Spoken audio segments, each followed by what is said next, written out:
নমস্কার, কেমন আছেন সবাই? রামানন্দের রান্নাঘরে সবাইকে স্বাগত। আজকে আপনাদের দেখিয়ে দেবো বোয়াল মাছের ঝাল। দেখুন, বোয়াল মাছগুলো নুন মাখিয়ে রেখে দিয়েছি। এখানে পেঁয়াজ, টমেটো কুচি আর কাঁচা লঙ্কা কুচিয়ে নিয়েছি, আদা রসুন বেটে নিয়েছি, আর এখানে বিভিন্ন গুঁড়ো মশলা। আর পরবর্তী পর্যায়ে চলে যাবো।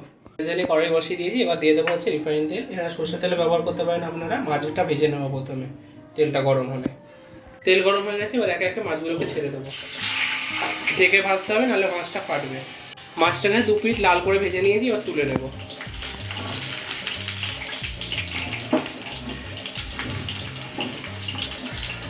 মাছগুলোকে তুলে নিয়েছি, এবার পরবর্তী সমস্ত মাছগুলোকে একসাথে ভেজে নেব। মাছগুলো সব ভেজে তুলে নিয়েছি, এবার দিয়ে দেবো হচ্ছে কালো জিরে, তারপরে দিয়ে দেবো হচ্ছে পেঁয়াজ। দেখুন, কুচিয়ে রাখা পেঁয়াজগুলো দিয়ে দিলাম। তারপরে দিয়ে দেবো হচ্ছে টমেটো আর কাঁচা লঙ্কা চেরা, দিয়ে ভালো করে এগুলো ভেজে নেবো। এবার হচ্ছে নুন দিয়ে দেবো, নুন দিয়ে ভালো করে এবার ভেজে নেব।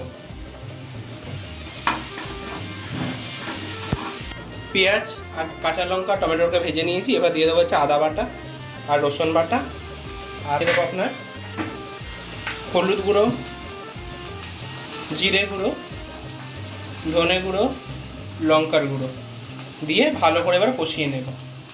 আষ্টে গন্ধটাকে ছাড়িয়ে নেব। মশলাগুলোকে ভালোভাবে কষিয়ে নিয়েছি। এবার আপনাদের এর মধ্যে দিয়ে দেবো হচ্ছে উষ্ণ গরম জল। 1 কাপ পরিমাণে, বেশি দেবো না, কারণ এটা মাছের ঝাল হবে, ঝোল না।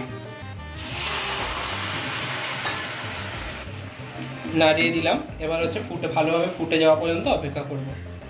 মাছের ঝোলটা ফুটে গেছে, দেখতেই পাচ্ছেন। এবার হচ্ছে মাছগুলোকে একে একে ছেড়ে দেবো। ভালোভাবে ফুটে গেছে মাছটা ঝোলের সাথে। এবার দিয়ে দেবো হচ্ছে গুঁড়ো গরম মশলা, দিয়ে নামিয়ে নেব।